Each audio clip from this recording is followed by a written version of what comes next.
Hey, I'm Brad. And I'm Kelly, and we are the Connections Coordinators here at RCOG. And you're listening to the Living Room Podcast.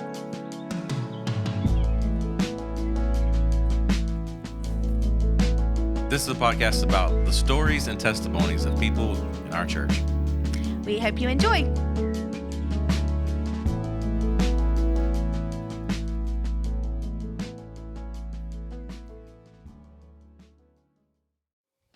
We rolling? Yeah. We're rolling. Well, here we are. Season 1, episode 1. I always want to say that. Don't know why. But of the Living Room Podcast. Yeah, that's where we are.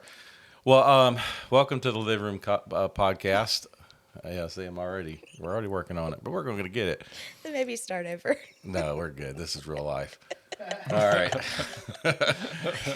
My name is Brad Thornton. I'm going to be the host of the podcast. And I also have the pleasure of my beautiful wife, Kelly, being the co-host. Hello. Let's say hello. Hello, everyone. And our guest today, Mr. Josh Loper, is going to be with us today. Say hello, Josh. Hello, everyone. Well, Josh, just tell us a little bit about yourself, as we get going here. Okay, my name is Josh. I am 35 years old. I am working part-time right now at UPS. I'm also going to Georgia Southern, back to college, majoring in history with a religious studies minor. Living in Statesboro at the moment. Yeah. That's about it. What do you want to do when you get done with college? Like, what are your plans? I'm still not 100% sure. Teaching is an option, but I'm keeping my options open. I don't want to. Gotcha. I still have a few years to figure that out. So. Yeah, that's good. Yeah. Yep. So this podcast is about people just sharing their stories, and we all have a story. It's just a part of all of our lives, and we look at those stories, and some of the parts of our story are good. They're not so good. And so we have the privilege today of hearing Josh's story. And, it says in Revelation chapter 12, verse 11, that we overcome him by the blood of the Lamb and by the word of our testimony. And so, what we want to do today, Josh, is really just hear your story, in which I can't wait to hear. And I know we've had several conversations already before this. But this moment's been a long time coming. I don't know if you remember this, but I want to say it was probably back in April. It was around Easter. You and I had a conversation, and I mentioned the podcast. See, this was in the early stages of us planning even the podcast. Yeah. And I had mentioned that to you because we had a story about the Man Church conference because we both went to that. You remember that? Yeah, that's right. And I said something about a podcast about sharing your story, and you said, well, that's interesting because I've been thinking about how to tell mine. And there's probably been so much that's happened that you've learned since then. And so I'm super excited to hear that. So I'm going to let you kind of start, like how you want to start your story here. I guess two years ago, I walked away from the homosexual lifestyle. But before that, starting growing up, I was always growing up in church. My grandparents kept us in church every Sunday. And it was, most of the time, I think we were forced at that time. I would like to say that we enjoyed going all the time, but I don't think that was the case at that age. Yeah. But I am grateful that, we had that in our lives, in our family, where, supported that and pushed us to go to church. It was a very big and important thing for me growing up. I kind of went through the motions, I think, at first. And it wasn't really until middle school, high school, that I really started getting into it. It was more of me taking the initiative and going and being a part of it and wanting to be a part of it as opposed to just being forced to go. And What do you felt was the driving force with that? Like just recognizing, like just a desire to kind of make it your own, or would you feel like that was a natural progression, or just a decision? Yeah, I think maybe a little bit of both. I did want to make it my own. I saw, through the years growing up in the church, I saw like what's everybody excited about? Like, so hearing all the stories and knowing all the stories and being taught all those things, that's great. But being able to apply those things to your life, I just wanted to be able to understand it, from my perspective. And I just thought the best way to do that is to get into it, like you can't do that just by sitting on the sidelines. So middle school, I think it was sixth grade, I got into the youth group, which is when I remember being like all in, I was like, I'm going to do this, Les actually, I think that was his first year or early on. Around that time. Yeah, it was early on here at Rincon Church of God. And my sister, I remember specifically because my sister was, at first, whenever Les came, she was like, oh, this new youth pastor is coming. And she didn't know how to take him. And, she went a couple of Wednesdays and didn't really say too much. But then it didn't take long. And that's all she talked about. She was like, man, he's really great. He doesn't hold back, he doesn't sugarcoat anything. He teaches us everything, and, but he also preaches, and he's really kind, and just all the great things about, that we all know Les to be. So that just pumped me up even more, Yeah. So I dove in, and I think about 8th grade, I was asked to be a part of the leadership team, the student leadership team in the youth group. So yeah, I mean, there was no question, I absolutely want to be a part of that. And that was that followed me through my high school years as well. I was in it. There were some really great friends, or really great relationships. I went to school with a lot of them. I was in the marching band in high school, and a lot of my close friends were also in the marching band. So we just had all that community there. Yeah. What did you play? I didn't realize. What did you play? Yeah, I played saxophone. Okay. Did not realize the whole that. family. I think the band might be looking for a good sax player. Yeah. Oh man, it's been a long time, so I don't know about that. But yeah, and it was. I don't remember anything on the surface anyway, anything negative about high school, and it was a really good time for me. And I remember we were actually Youth what do you leaders. call it? Youth leaders when you were in the youth, and I remember just you always being there, like you're always there, you're always involved, very much. Yeah, I mean, it was my second home. Yeah. It really was, and I would tell people that proudly. And through the years, I ended up teaching drama. I was part of the praise and worship team. I led worship. I was very much a part of it, and it was my family. It was what I knew, and I was proud to know it. Yeah. And I think that's what we remember. Yeah. Of you in those moments. Yeah. Yeah. Underneath all of that is what most people don't know, and I can look back at this now and see how much the enemy attacked. Yeah. At a very young age, I was introduced to pornography, and I remember just not understanding what it was. I didn't understand. It was dark. It was all just dark. It was very heavy. And I just very early on, I was like, I don't want a part of that. A few years later, I don't know if I was quite a teenager, but it was definitely between 11, 13. I was given a magazine by someone in my family. And this person didn't believe what I believed and wasn't in the church like I was. And I'm not going to say this person was a bad influence on me, but we didn't see eye to eye on things like that. And they knew where I stood. So the whole situation was just really strange. It really caught me off guard. Because I didn't want to offend. I didn't want this person to be mad at me. So I didn't know how to handle the situation, but they gifted me a magazine, and it was the strangest thing. I just remember sitting on a couch, and this person and another person in the family was just staring at me. Like they expected me to do something with it. And I was just like, I'm not a part of this. Like, I don't do this, this is not okay for me. But they were staring at me, and I was just like, okay, so let me look at it.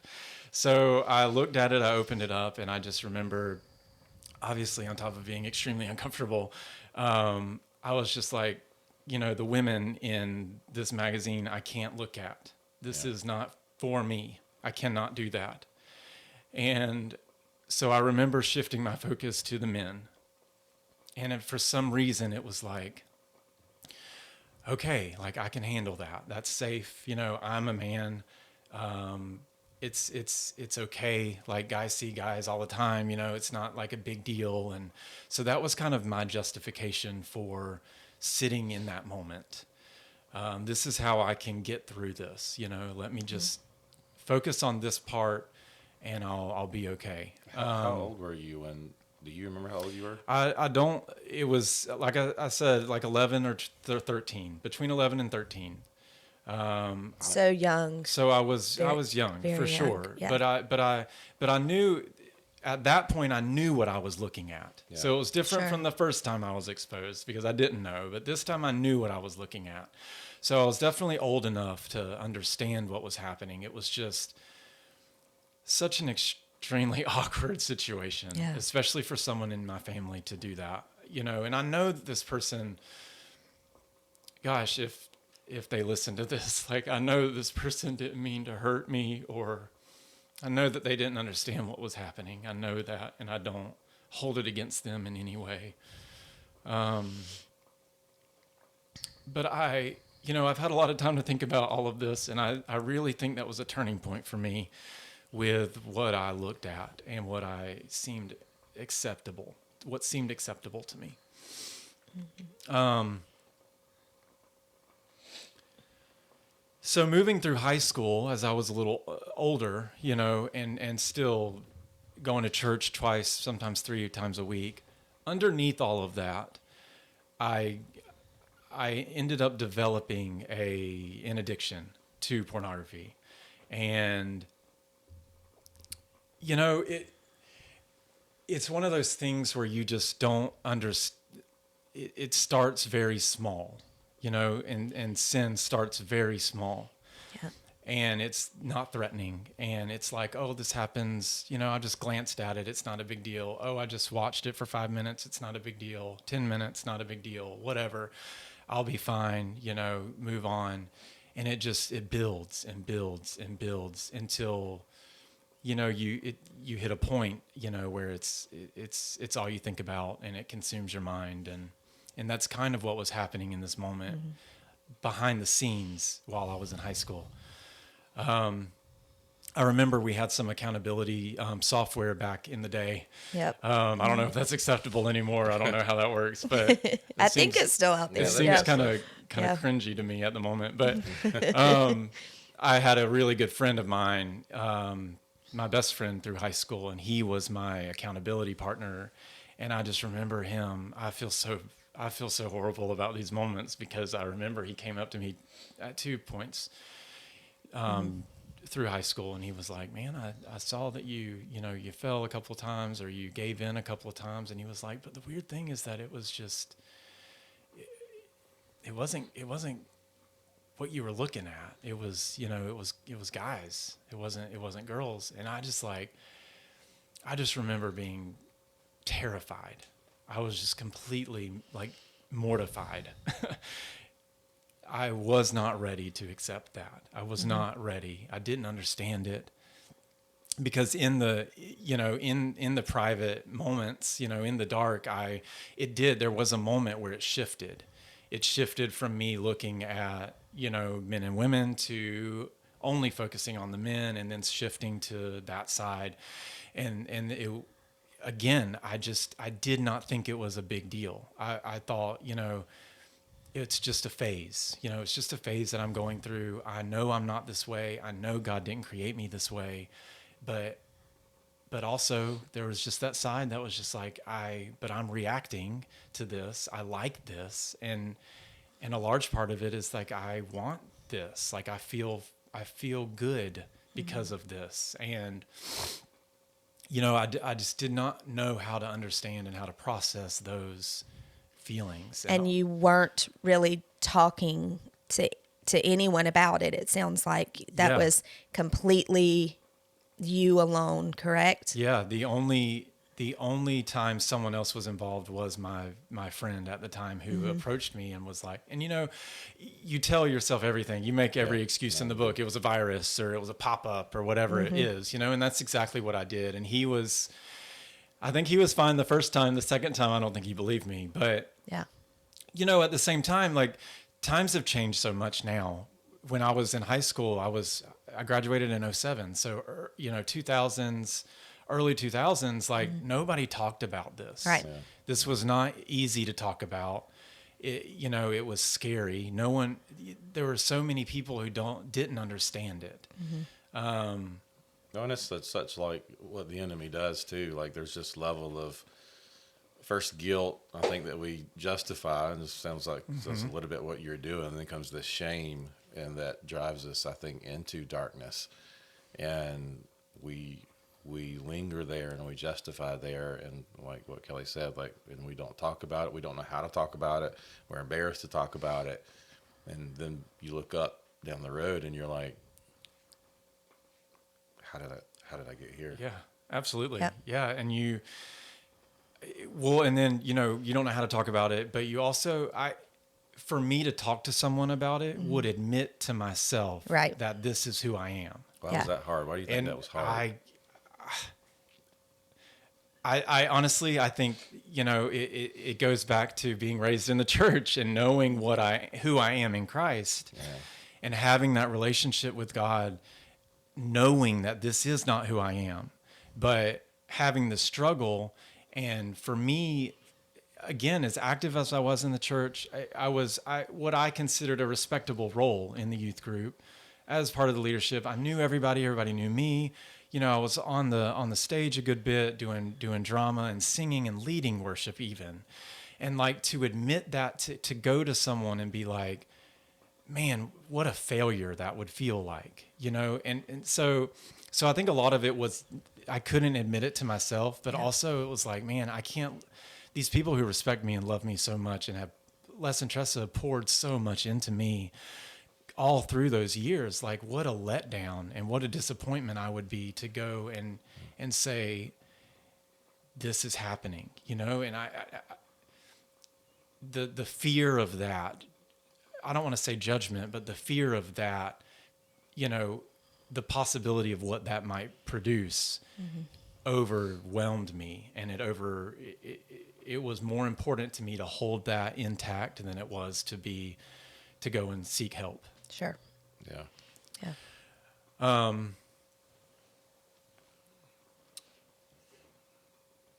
So moving forward into college, and coming out, there was a moment when I had already graduated, so I was going straight into college. I went to Armstrong, and close to the house. I was living at the house still, but I was also working at a restaurant, and I met some people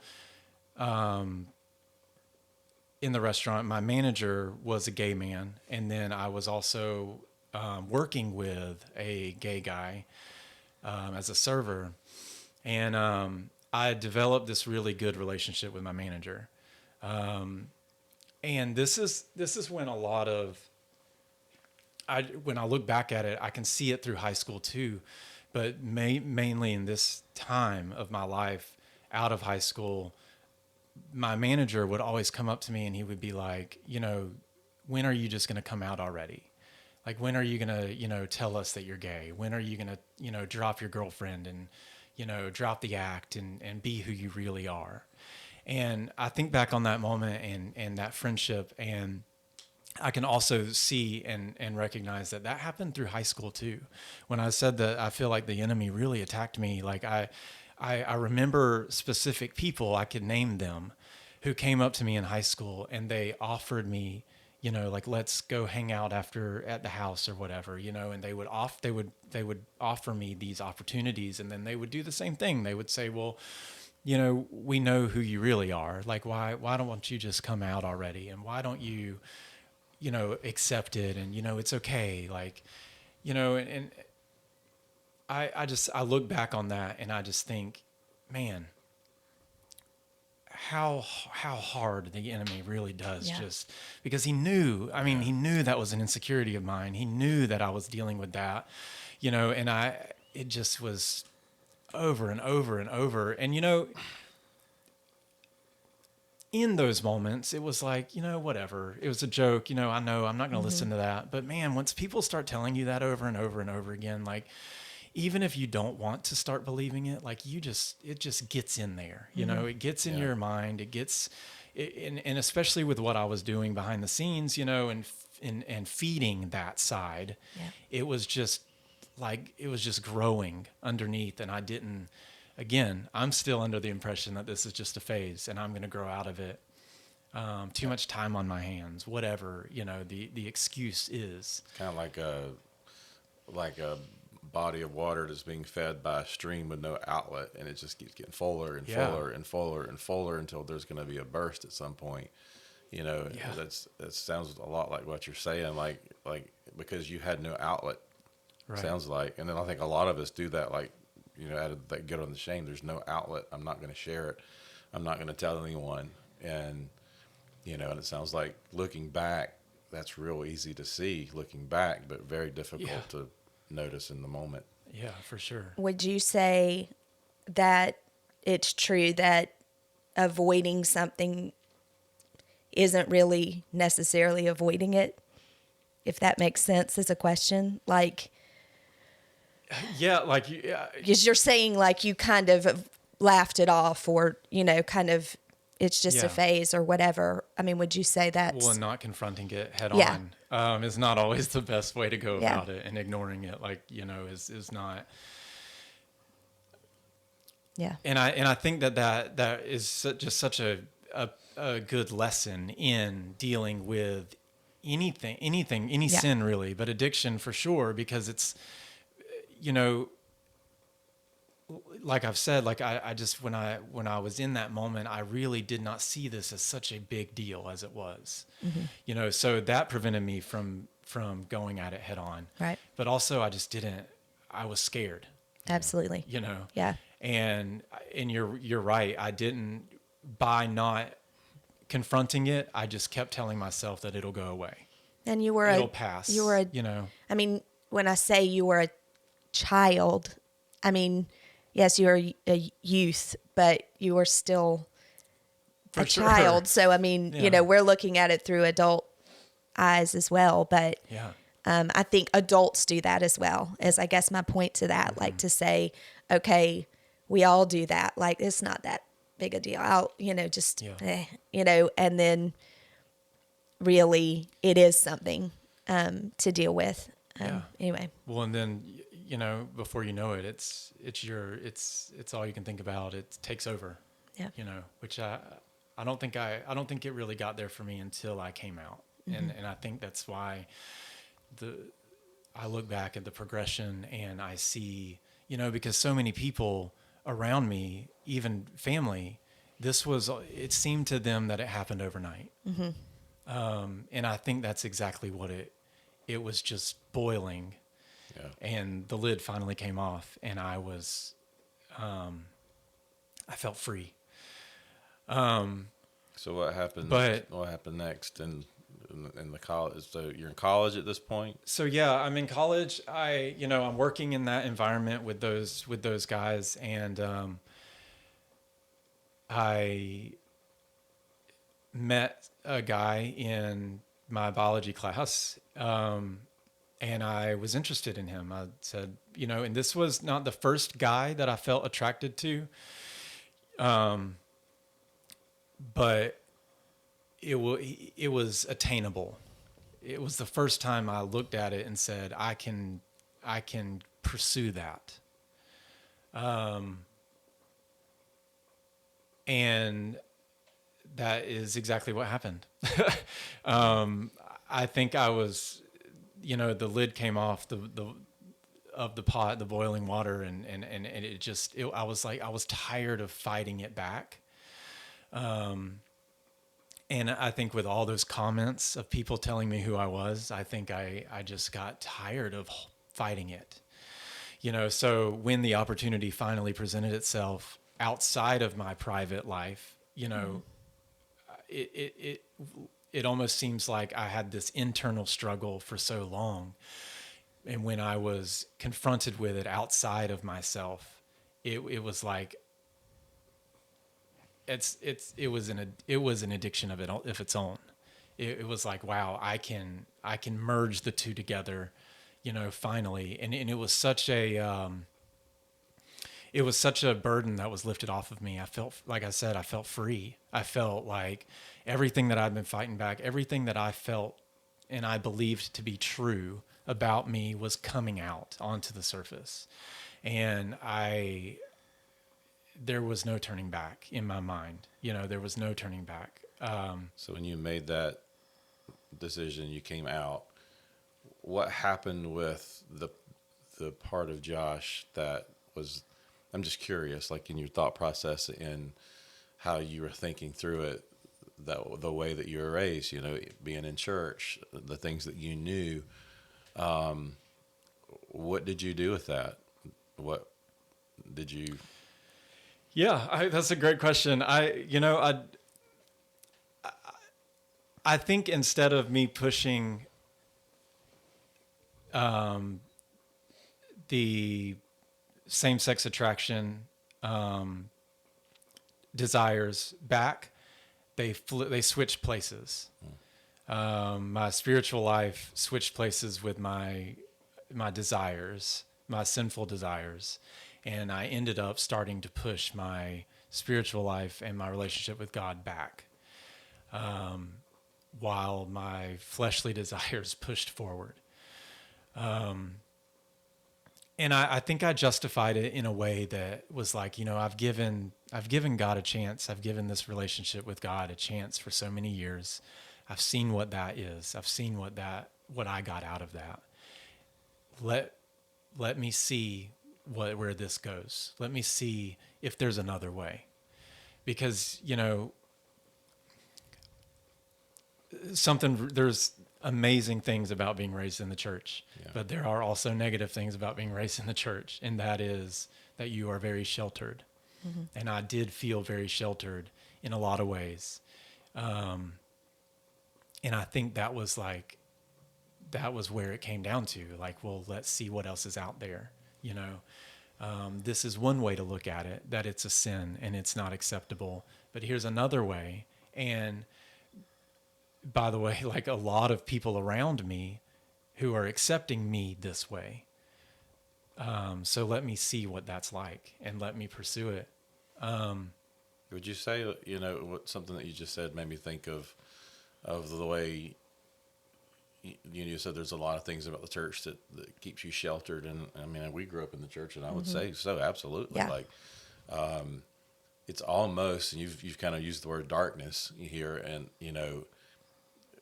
like there's almost a darkness in retrospect or in perspective of that the church sometimes fails to address, I guess, the hard things in a way that's not just condemning.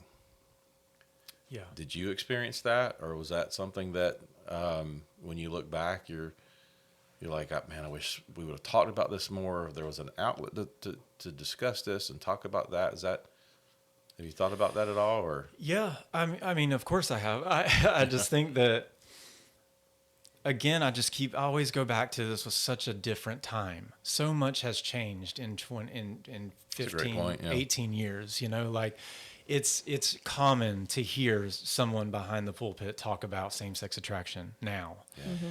It was not, no one addressed it back then. And if they did, it was very quick and that was it. Yeah. It just, and especially in small town Rincon, Georgia, Yeah. it just wasn't on anyone's radar, and I think there's a lot to that.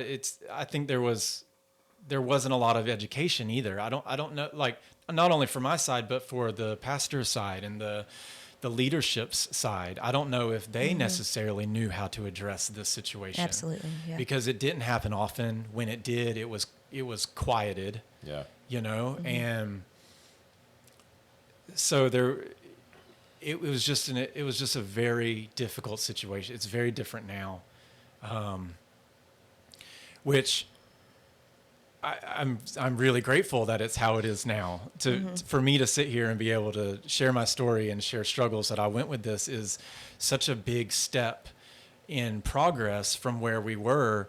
Because these things are very important to talk about. And the more we talk about them, the more we get them out in the open, the easier it is for someone to not be silenced like I was going through this, and struggling with this. And so, we have a really great opportunity here in the time that we are living in now, with how accepted it is to be talked about. It's a bad thing, obviously, that it's spreading through our culture the way it is. Yeah. But it's also, a really great thing. I always think about the story of Joseph with, where it says in Genesis that those who intended evil, God intends for good. Yeah.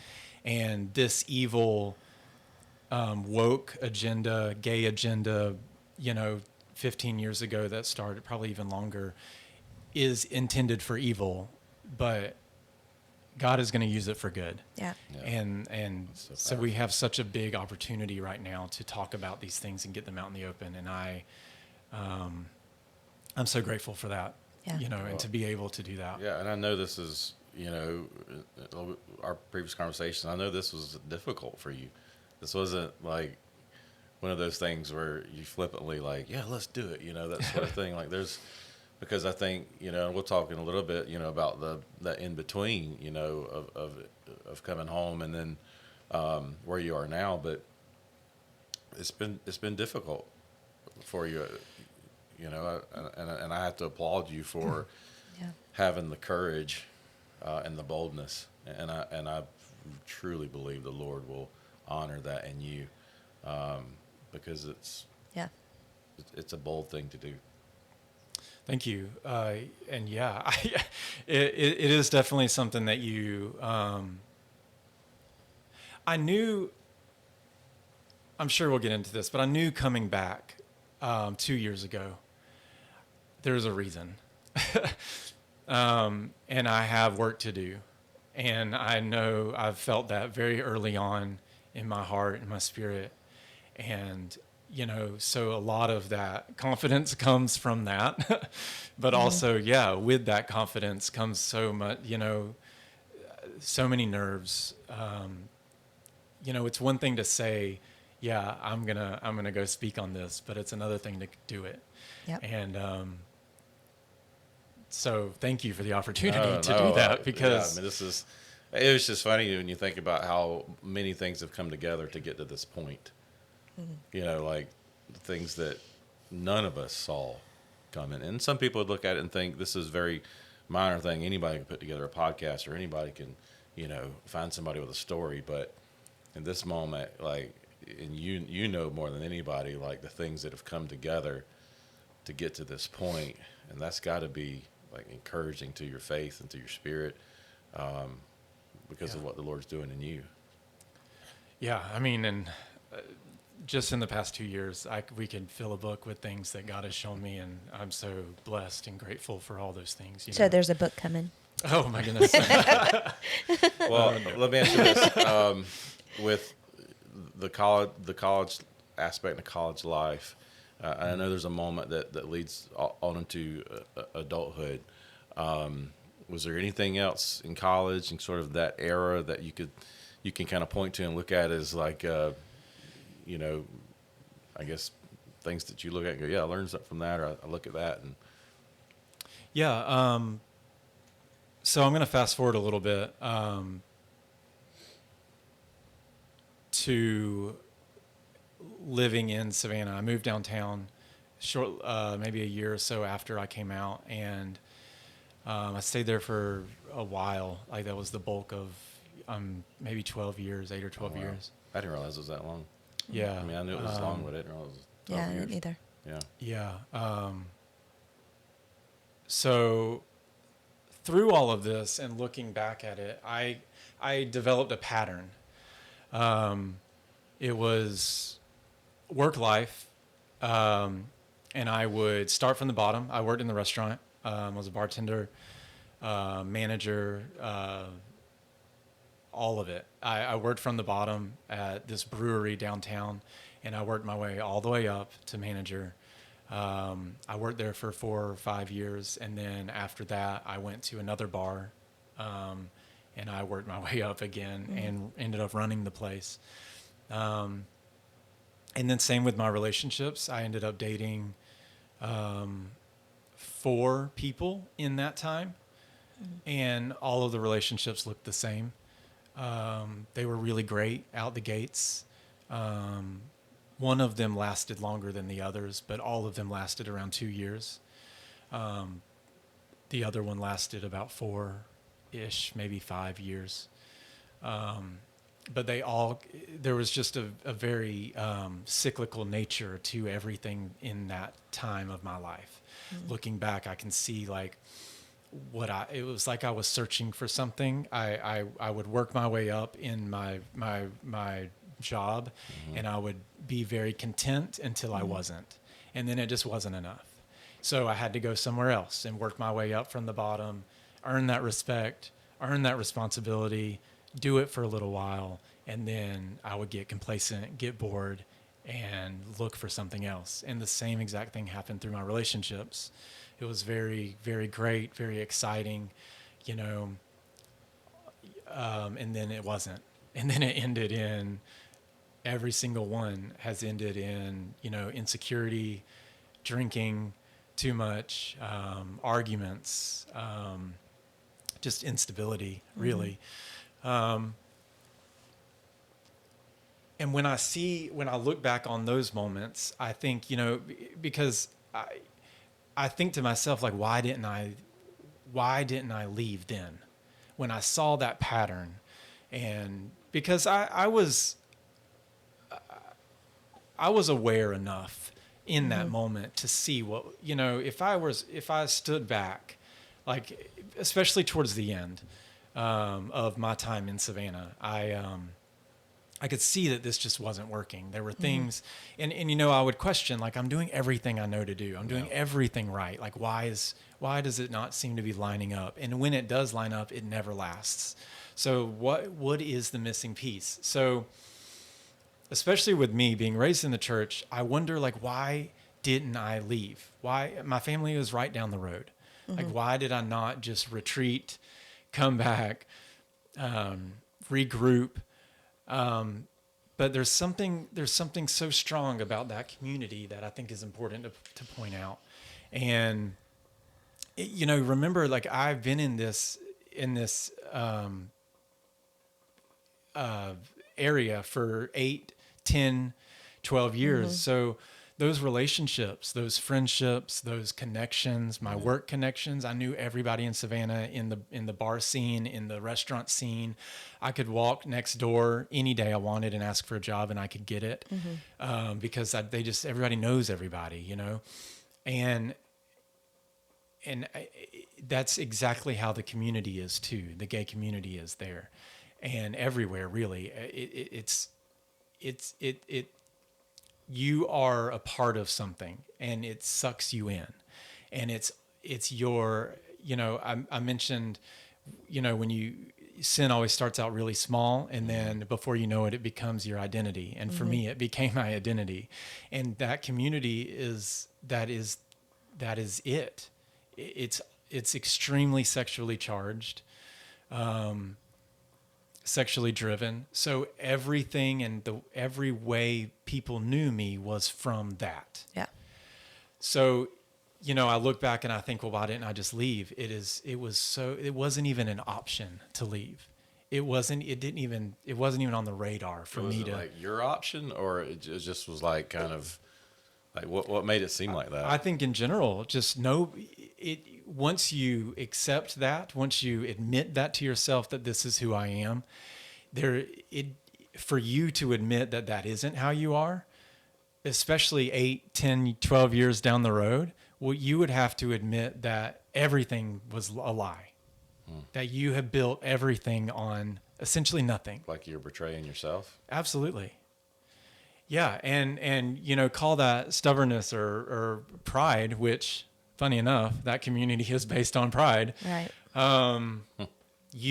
Interesting. You can't, it was not an option.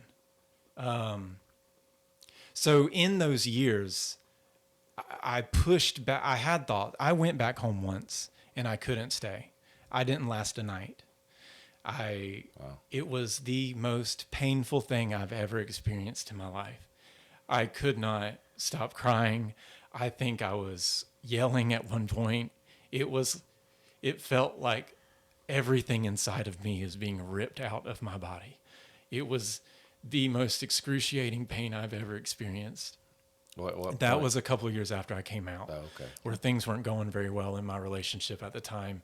And I came back home, and like I said, I didn't think I lasted a few hours. Wow. And gosh, my mom, I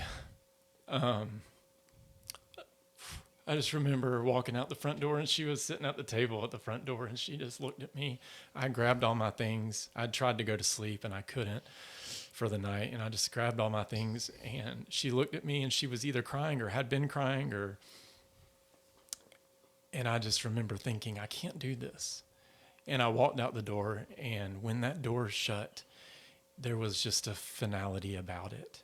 It was just like, okay, I am on this path, and there's no turning back. And once you make that kind of decision, you can't just easily drop that. Like I said, the option to go back and the option to say that this isn't who I am, it just wasn't there. At that point, I couldn't afford to think of it, I couldn't afford to think that I wasn't who I was in that moment. I couldn't afford to think I wasn't gay. Because everything I had worked for so long and worked towards, and all those relationships and all those friendships, like, it would mean that they weren't real.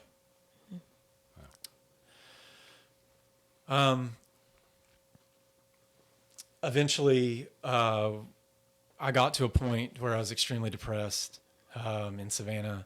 I realized that Savannah was very toxic for me. I was drinking 5-6 nights a week, drunk every night, working in that environment. It was just a very dark time. I worked at night. I slept all day. So literally, it was very dark for me. Wow. So the majority of your time, or a lot of that time, was not just spiritual darkness, but physical dark. Like, you rarely operated in the light. Yeah, I mean, and I'm not going to say my entire time living in Savannah was like that, but at least the last few years I was in Savannah, it got really bad like that. Wow. And that had a lot of that had to do with this relationship that I had, and this person, the falling out was not good. So my reaction was just drink. Honestly, drink to forget it, I didn't know how else to handle it. Everyone around me drinks. Everyone around me parties. That's just how it works. That's just how it is. And I didn't, and thinking back on some of those times, it's like, it was acceptable to do that. Like it didn't, no one thought that was weird. No one thinks that that's weird. I got pulled over for a DUI at one point, and everybody was just like, oh, that's the first one. I've got 3, like it's just how it is, and it's like, so for me to think that that isn't right, it just wasn't presented to me that way, because everyone around me is fine with what was happening, and they go through the same things as well. And what do? They just drink more and party and get over it. So would you say at this point there's, I guess, really no one in your life that's pointing a different direction than where you were? Yeah, I think that's pretty safe to say. I think I always had my mom, my sister, and my grandpa. Yeah. They always were there. And I would get random texts every once in a while, look at this video or listen to this sermon, or I'm praying for you, or I love you. And, in that moment at that time, I wasn't prepared to listen to any of that, because like I said, I think it goes back to just being committed to that decision I made. I couldn't afford to think a different way. So I appreciated those things. I appreciated my grandpa texting me saying that he loved me and he was thinking about me and praying for me. I appreciated my mom most of the time sending me things like that. And luckily through it all, my mom and I had a great relationship. So it was, we talked often. It wasn't like, a year went by and she would send me a random text about a sermon or something. It was like we were in constant communication over the years. And, so I do appreciate all those things. I just wasn't in a place to admit that where I was wrong. And nobody could tell me differently. So with Savannah being how it was and how toxic it was, and me realizing that I needed to change, I met someone, we started dating, and he got an opportunity to move to Atlanta. And I thought, Savannah's not good for me. My family is close enough to Atlanta that I can go and still see them. So really, there wasn't anything holding me to stay in Savannah. I can bartend anywhere. So yeah, if it's a good opportunity for him, then yeah, let's go. So we did. We packed up and we left. This was in 2020. We moved in January. So shortly after that, COVID hit. Which was very interesting. First time ever lived in, a city like that. And then COVID hits and everybody is scared. Nobody knows what to do. So that, and I really enjoyed Atlanta. I liked Atlanta. I enjoyed the big city. I enjoyed the opportunity that it gave me. But eventually it came down to that same cyclical pattern. COVID was not good with my relationship. So that was kind of like, okay, well, we're roommates, a year into Atlanta. And I was doing the same thing with my job. I was working my way up, and early on, like it was almost like everything that happened in Savannah, but it was on a fast track, because I was able to acknowledge what was happening. And I was just like, gosh, what else is there? I just remember thinking about a year into Atlanta, I started having doubts about all these things, and also like the end of the world. I think with COVID, I think that was just like a big, fear. Yeah. It was just very scary time. Yeah, it was. And it was like the end of the world. My mom was sending me and my sister, YouTube videos and conspiracy theories about the world ending and stuff like that. But it was, overall, it was just like a very heavy thought process. And there were a lot of questions that I had of, like, what happens when the world ends? Like, what happens if we all die? What happens if, and so I started rethinking all these things. And you that I knew hadn't the thought answers, about. right? But, and I haven't thought about these questions in so long, because you live your best life, and, don't worry about those things. Responsibility, whatever, like, who cares? live in the now and live in the moment. And I lived like that for so long. So it wasn't until COVID and my time in Atlanta that I was reminded of all of these things. How old were you at this point? Oh, goodness. I think I was 31. Okay. I was 31. Which was another thing with my relationship falling. In the gay world, when you turn 30, you're dead. You are not desirable anymore. If you don't have a relationship by the time you're 30 that's firm and stable, you're not going to have a firm and stable relationship for the rest of your life. That's just kind of an understood rule. So that very much was weighing on me too. I'm like, well, great, I missed that. So all these thoughts of like, where is my life headed, kind of started surfacing or coming to the surface. And I started asking these questions to myself, and then I was like, well, what are the people around me thinking? Like I can't be the only one thinking these things. So I started asking my friends around me, like, what do you think happens when we die? What do you think will happen when the world ends? And just stuff like that. And I couldn't get anything. Like nobody cared. People were like, they would tell me, why are you thinking about that? Like, who cares? And then they would say, we don't remember what life was like before we were born. So why do you care about what life's going to be like after we die?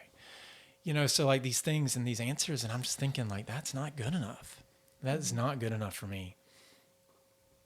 Which is a theme for my whole time in Atlanta, I think, is just nothing seemed good enough. I started getting very stir crazy. I started getting really anxious. I was losing sleep because I was scared about what was going to happen if I died. I was like, it was keeping me up at night, these things.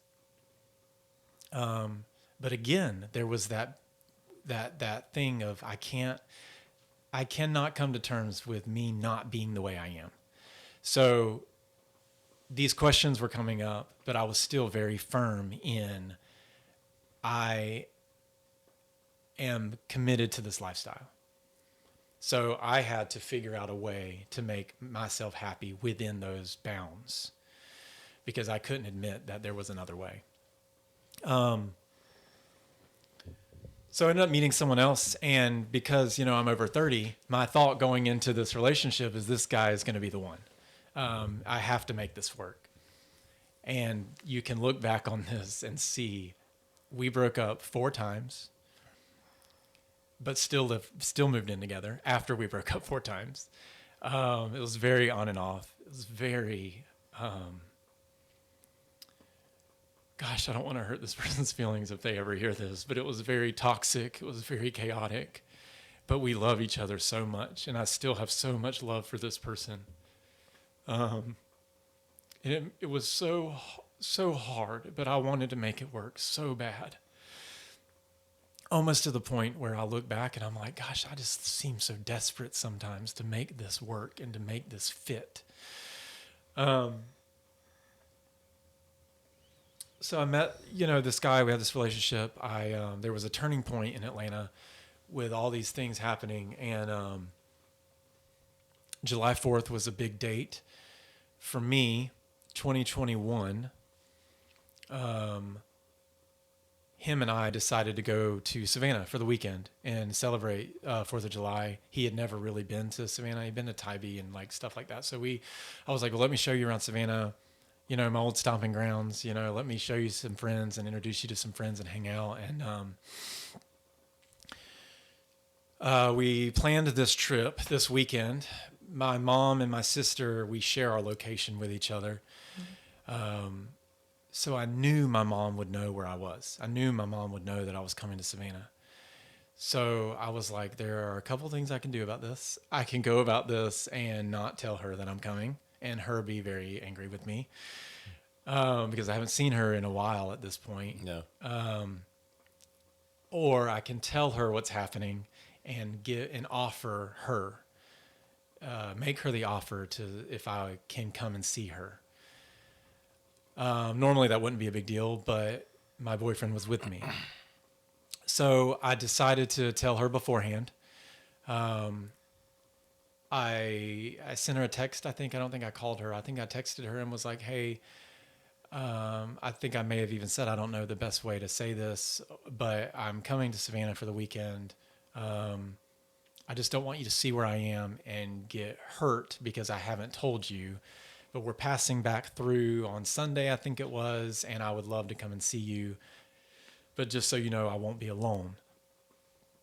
And she didn't answer for a while. I don't know if it seemed like a really long time for me that she didn't answer. It could have been like a day, maybe a couple of days. But finally she answered and she said, I'm sorry, I just don't feel comfortable with that. And I said, okay, fair enough. Whatever. I blew it off like it didn't matter. I remember it hurting my feelings at the time, but also I was just like, okay, because we have been really close over the years, but we have also gone back and forth a few times with some things. She's met one of my partners while we were dating, and she tried to be supportive, and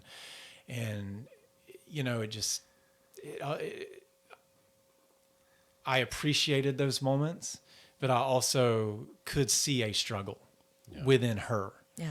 And that also hurt me because I was like, I don't want to make you uncomfortable.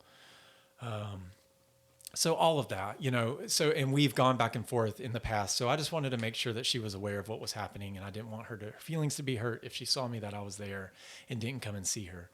So she said no, and, I was fine. I accepted it. We did our little trip.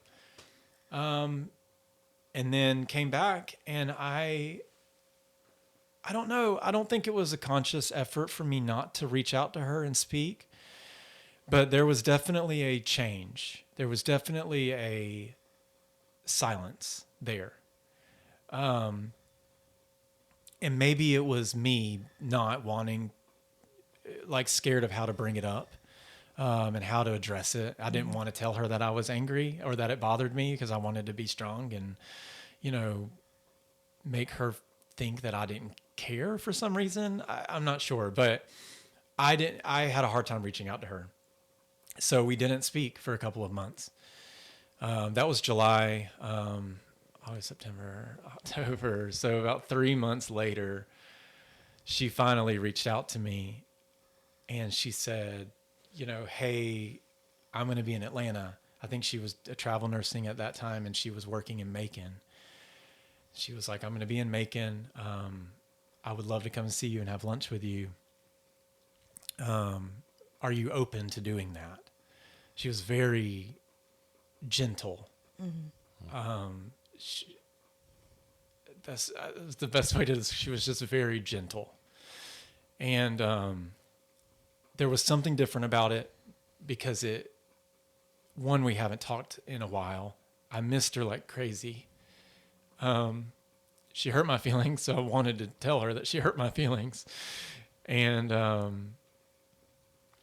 so, yeah, of course I want to see you,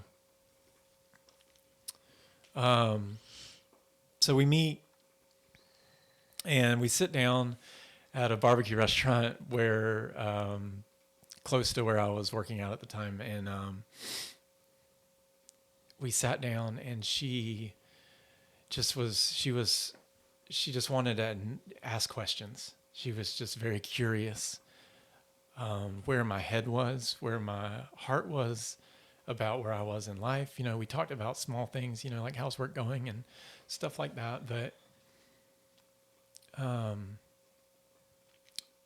she started asking me some of those things that I had been wondering myself, because we never really talked about the details of my lifestyle until that moment. And I just remember feeling so safe. She wasn't aggressive. She was curious. She was sympathetic. She was so she just love. Yeah. No judgment. And we got into those questions. And, I remember telling her that, I'm not sure what's happening. She didn't know I was dealing with these things. She didn't already know. Yeah. She didn't know any of this was happening. That's what I'm thinking. Like, because you guys had not been talking. Yeah. Yeah. Yeah. So, and she has no idea that I was struggling with these questions and thinking about these things. And she asked me that question, and I'm still so stubborn. And I'm like, I'm a good person. And even when I said it, I was ashamed of saying that. I was like, that means nothing. Wow. I don't know if that was conviction or what that was, but as soon as it came out of my mouth, it fell flat, and we both knew it. Mm-hmm. We both knew it. Wow. And and we talked about some other things, but that was the one thing in that conversation that was just like, what am I doing? There has to be something better. I thought a lot about this song. I don't know if you remember this song. I don't know who sings it, but More to Life. It played at Winterfest so many times. I feel like it was like rammed in our head. I remember that. There's got to be more to life. Sings it, yeah. Then chasing that every temporary high.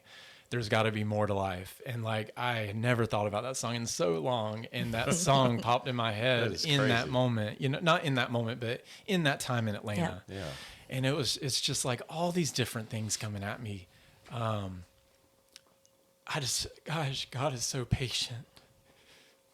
There are times where I can just see him like shaking me and like, wake up, like wake up. And I just could not wake up. I could not see past it all in front of me. And again, I was just so proud. I could not admit defeat. So after that lunch, she asked me if I needed anything, or if there was anything. Christmas was coming up. This was October, I think. Yeah. And she was asking if I needed anything, and I told her, I said, I think I'm fine. I said, there's some work shoes I've been looking for, and, they're like $200 or something.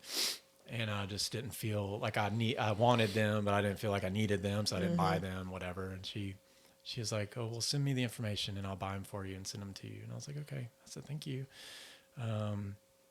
We left, we hugged, it was very, one of those like deep, I love yous, it was like, the eye contact, and like, I just knew, and I've always known with wherever we've stood in our relationship, there's been nothing but love there. And,